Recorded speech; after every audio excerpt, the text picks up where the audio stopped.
नमस्कार। प्रस्तुत है आज का चिंतन।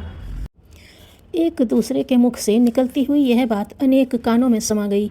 भले ही कहने वालों के स्वर धीमे हों, पर सभी के मनों में आश्चर्य तीव्र हो उठा। क्या करते हैं सम्राट, कहाँ जाते हैं? यद्यपि युद्ध प्रारंभ होने के पूर्व ही उन्होंने इस तथ्य की स्पष्ट घोषणा कर दी थी कि शाम का समय उनकी व्यक्तिगत उपासना के लिए है। इस समय उन्हें कोई व्यवधान न पहुँचाए, लेकिन वेश बदल कर जाना। अर्जुन के स्वर के पीछे चिंता की झलक थी। प्रश्न उनकी सुरक्षा का है। भीम कुछ उद्विग्न थे। इससे सहायक सेनाएं विचलित हो सकती हैं। नकुल सहदेव प्रायः एक साथ बोले। महायुद्ध का प्रवाह पिछले 10 दिन से धावमान था। ऐसे ही इन सब का चिंतित होना स्वाभाविक था। इन भाइयों की भांति अन्य प्रियजनों की भी यही मनोदशा थी। सत्य को जानने का उपाय उद्वेगपूर्ण मानसिकता, चिंताकुल चित्त नहीं।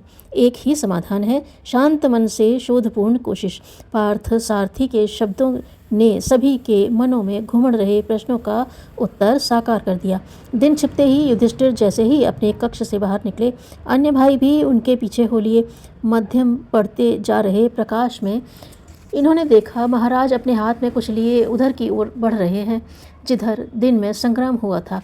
यह देखकर सभी की उत्सुकता और बढ़ गई। वे अपने को छिपाए उनका सावधानी से पीछा कर रहे थे।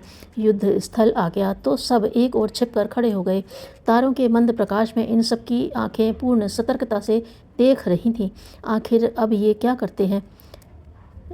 इनकी ओर से अनजान युधिष्ठिर उन मृतकों में घूम घूम कर देखने लगे। कोई घायल तो नहीं है, कोई प्यासा तो नहीं है, कोई भूख से तड़प तो नहीं रहा।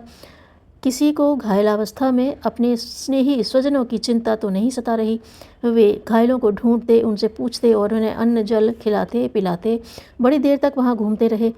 कौरव पक्ष का रहा हो या पांडव पक्ष का, बिना किसी भेदभाव के वह सबकी सेवा करते रहे। किसी को घर की चिंता होती तो वे उसे दूर करने का आश्वासन देते।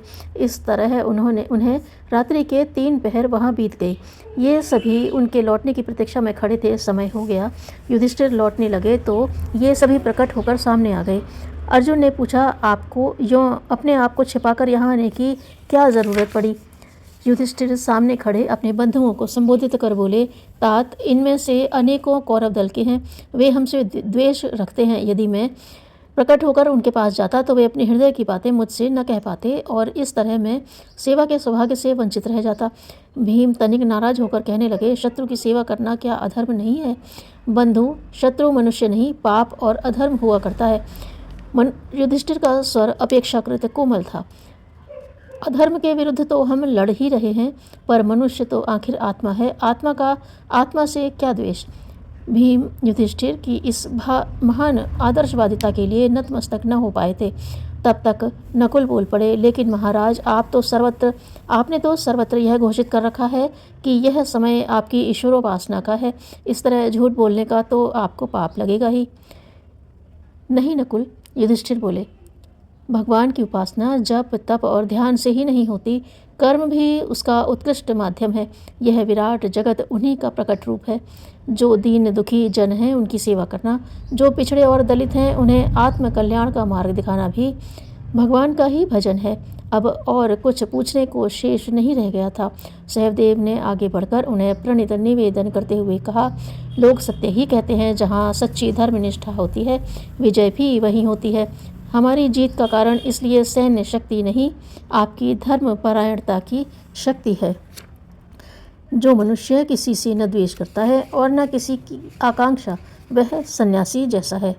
संतोष कड़वा वृक्ष है, तथापि उसका फल भी मीठा और लाभदायक है। दूसरों को दुख दिए बिना और सज्जनता का मार्ग त्यागे बिना जो कुछ मिला है वही बहुत है।